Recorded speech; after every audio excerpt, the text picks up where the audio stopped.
Good morning.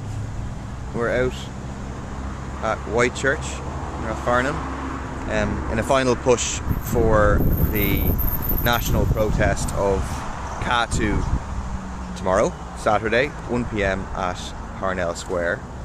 This is a march for housing. It is a march against the homeless crisis. More than 15,000 people homeless, about 4,000 children now in emergency accommodation. It's a march against the fact that rents have more than doubled over the past 10 years. It's a march against the fact that so many of our young people are forced to emigrate abroad because they're not able to access housing in this country. It's a march against the fact that house prices are at a record high, are only going further up, and so many people just stuck at home, not a chance of being able to buy a house, faced with a choice of moving out and spending $2,500, $3,000 a month on rent, or staying at home to try and save, but then the prices keep going up. It's a march against that fact that 500,000 young people are literally stuck at home, and all of that so that some people can get very rich. All of that so that the corporate landlords, you can look it up, IRES REIT, the big private developers, making enormous profits. Glenveagh and Cairn Homes, two biggest developers in Ireland, one of them is making €50,000 per house, another €70,000 profit. Right, that's on top of everything else that's just put in their pocket. Fundamentally, the housing crisis is a manufactured crisis. It's a crisis to transfer wealth from people who have no homes to people who own loads of homes. That's what it's about. We have a government, Fianna Fáil, Fine Gael and Lowry, who represent the big corporate landlords, private developers, those who benefit from the housing crisis. That's why the housing crisis never gets better, it only ever gets worse. It's because we have a government that represents those who want that crisis to continue, because it's an opportunity, not a crisis, for them. That's why we have to be on the streets tomorrow, 1 o'clock, Parnell Square. It's why we have to build a mass movement on housing to force the government into acting in other ways than they will if they're left to their own device.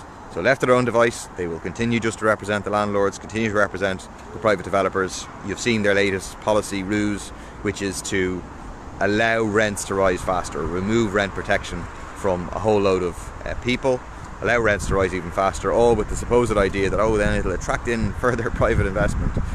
A joke that by allowing rents to rise, somehow they'll come down in the long run. We have to build a movement to demand proper rent controls, to bring rents down to affordable levels. We need to demand a ban on no-fault evictions. We need to demand that you stop relying on the market to deliver housing and instead have a state construction company delivering social and affordable housing. The answers to the housing crisis are not complicated. The problem is they go against the class interests of those who are represented in government. And that's why we need a movement.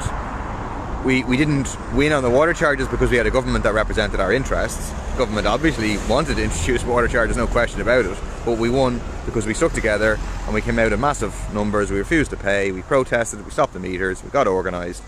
That's what we need to do on housing. In some senses it's more complicated than water charges. Water charges was one thing affecting everybody in the same way, but the housing crisis, everyone knows, is a bigger crisis, it's a worse crisis. It's horrendous what it's doing to people, and so we have to come together, whether you're affected because you're homeless, whether you're affected because you can barely afford to pay your rent, whether you're affected because you're forced to live at home, whether you're affected because you're a young person thinking about being having to move out of this country and you don't want to. You're affected by the housing crisis and you need to get involved in CATU, the Community and Tenants Union, which is organising this protest, in Raise the Roof, which is the broad umbrella involving unions, progressive political parties, homeless and housing organisations. You need to get involved. So hopefully see you tomorrow at 1 o'clock at Parnell Square. If you can't make it, but you're interested in getting involved in building a housing movement, send me a message. Actually better, send me an email, paul.murphy@oireachtas.ie, and we'll try and put you in touch with your relevant local group. Contact CATU, you'll find them online, join CATU. And let's build a movement to actually force action to make the housing crisis less bad, not getting worse and worse and worse, because that's the trajectory we're currently on. It's a trajectory we're going to stay on unless we build a mass movement. So thanks a lot, have a good day, talk to you later.